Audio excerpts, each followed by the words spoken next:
Qais Sa'ad bin Ubadah. Kalau tidaklah karena Islam, maka ialah ahli tipu muslihat Arab yang paling lihai. Karena banyak gedung besar, banyak gunung di Arab berlubang untuk terowongan. Bumi itu sudah berbeda dari asalnya.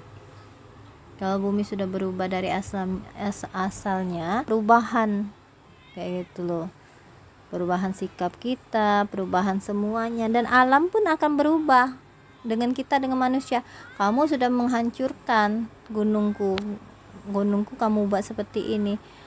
Alam itu, gunung itu akan berontak, longsor, meletus. Kan harusnya dijaga. Itulah menjadi gunung itu penyangga bumi. Penyangganya sudah hancur, jeger kan. Bumi juga goyang. Kenapa Allah ciptakan ini semuanya ada fungsi masing-masing. Qais bin Sa'ad bin Ubadah berasal dari keluarga Arab yang paling dermawan, dari keturunan yang mulia. Allah pernah berkata terhadapnya, kedermawanan menjadi tabiat anggota keluarga ini. Ia adalah seorang yang lihai, banyak tipu muslihat, seorang yang mahir, licin, cerdik, dan orang yang terus terang mengatakan secara jujur tentang dirinya. Ini perkataannya, kalau bukan karena Islam, saya sanggup membuat tipu muslihat yang tidak dapat ditandingi oleh orang Arab manapun. Pada peristiwa Siffin, ia berdiri di pihak Ali menentang Muawiyah. Maka duduklah ia merencanakan sendiri tipu muslihat yang mungkin akan membinasakan Muawiyah dan para pengikutnya di suatu hari atau suatu ketika kelak.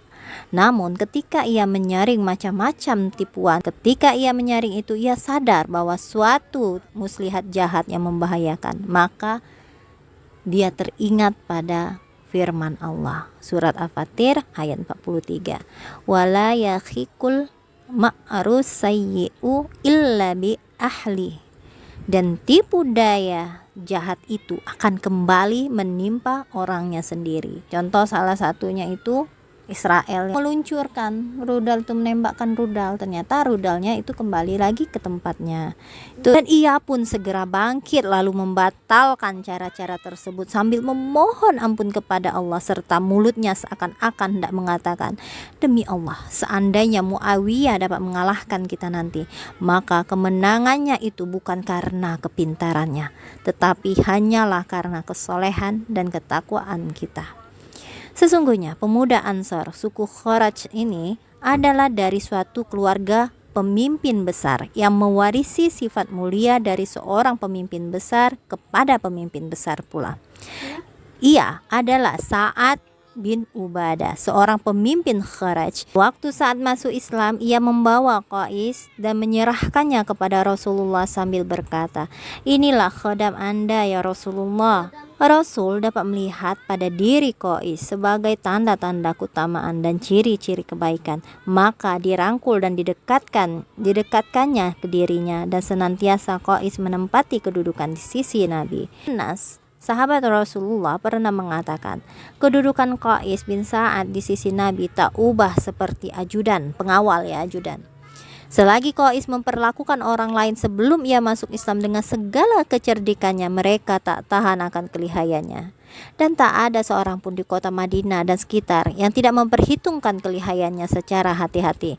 Maka setelah ia memeluk Islam, Islam mengajarkan kepadanya untuk memperlakukan manusia dengan kejujuran. Perubahan itu dia memperbanyak amalnya, ya, dan mengesampingkan kelihayannya, dan tidak hendak lagi mengulangi tindakan liciknya. Tiap ia menghadapi suatu kejadian yang sukar, ia ingat, dia sudah sadar. Islam yang menyadarkan dia ya. Setiap ia menghadapi suatu kejadian yang sulit, ia ingat kepada prakteknya yang lama. Ingat tadi untuk nipu ya. Maka dia segera sadar, lalu dia berkata, kalau bukan karena Islam, akan kubuat tipu muslihat yang tidak dapat ditandingi oleh bangsa Arab. Namun yang lebih menonjol bukan cuma perangai jeleknya saja ya, tapi kedermawanannya dan pemurahnya si Qais ini. Suka menipu, tidak jujur ya. Nah, itu kebaikannya dia dermawan dan suka memberi. Bagi Qais, kebiasaan dermawan suka membantu di antara suku Arab itu adalah kebiasaan yang biasa bagi Qais. Ada petugas yang sering berdiri di tempat ketinggian memanggil para tamu untuk makan siang bersama mereka, atau sengaja menyalakan api di malam hari untuk menjadi petunjuk bagi para musafirnya. Siapa yang ingin memakan lemak dan daging, silahkan mampir ke benteng perkampungan Dulaim bin Harisa. Dulaim bin Harisa adalah kakek Suatu hari Umar dan Abu Bakar berbicara saling berbicara sekitar kedermawanan dan kepemurahan Qais sambil berkata, kalau kita biarkan terus pemuda ini dengan pemurahan hatinya, niscaya akan habis licin harta orang tuanya. Dan Umar dan Abu Bakar ini mengetahui sifatnya itu. Pembicaraan tentang anaknya itu sampai kepada Sa'ad bin Ubadah. Maka Sa'ad berkata, siapa dapat membela diriku terhadap Abu Bakar dan Umar? Karena yang ngomong itu adalah orang yang hebat pula. Diajarnya anakku kikir dengan memperalat namaku. Diajarnya anaknya pelit. Maksudnya itu Abu Bakar dengan Umar itu menurut pendapat Pada suatu hari pernah ia memberi pinjaman pada salah seorang karyawan. Pada suatu hari pernah ia memberi pinjaman pada salah seorang kawannya yang kesukaran dengan jumlah besar. Pada hari yang ditentukan guna melunasi hutang, pergilah orang itu untuk membayarnya kepada Qais. Ternyata Qais tidak bersedia menerimanya. Ia hanya berkata, kami tidak hendak menerima kembali apa yang telah kami berikan. Qais ini ngomong, padahal akadnya itu adalah meminjam kan, utang ya kan, utang. Tapi Qais ini sudah, tidak apa-apa. Kami kalau sudah memberi sudah, nggak usah dibayarkan kayak gitu. Ialah yang dimaksud dengan ungkapan syair, apabila bendera kemuliaan telah dikibarkan, maka segala kekejian. Maksud itu perbuatan-perbuatan baik. Bendera Islam tuh apa? Maksudnya bendera itu, Mas. Bendera Islam tuh apa? Bendera Islam, tauhid. Bendera Islam itu tauhid. La ilaha illallah Muhammad Rasulullah. Nah, katanya apabila bendera kemuliaan telah dikibarkan, maka segala kekejian berubah menjadi kebaikan. Keberaniannya yang selalu berlandaskan kebenaran dan kejujuran sebagai ganti kelicikan. Semenjak Qais membuang jauh kemampuan yang luar biasa dalam berdiplomasi licik dan bersilat lidah curang, ia membawakan diri dengan perangai berani secara terbuka dan terus terang. Demikianlah, sewaktu timbul pertikaian antara Ali dan Muawiyah, Qais bersembunyi, memencilkan dirinya. Bersembunyi Qais, ya. Ia terus berusaha mencari kebenaran. Sadar bahwa Muawiyah itu bukanlah calon pemimpin yang baik, maka yang benar adalah Ali, kayak gitu loh. Di medan perang Siffin, Jamal dan Nahrawan, Qais merupakan salah seorang pahlawan yang berperang tanpa takut mati. Dia yang membawa bendera Ansor dengan berteriak, bendera inilah bendera persatuan, berjuang bersama Nabi dan Jibril pembawa bantuan. Tiada gentar andaikan hanya Ansor pengibarnya, dan tiada orang lain menjadi pendukungnya. Dan sesungguhnya Qais telah diangkat oleh Imam Ali sebagai gubernur Mesir, tapi sudah sejak lama Muawiyah selalu mengincar matanya ke wilayah Mesir. Ia memandangnya sebagai permata berlian yang paling berharga pada suatu mahkota yang amat didambakannya. Jadi Muawiyah itu memang cinta sekali dengan dunia, mencari jabatan ya. Oleh karena itu, tidak lama setelah Qais memangku jabatan sebagai kepala daerah di Mesir, dia itu berusaha menipu dengan tipu daya ya, yang tidak terbatas satu corak saja. Akhirnya Ali memanggilnya dari Mesir. Ali itu tahu kalau Muawiyah itu ingin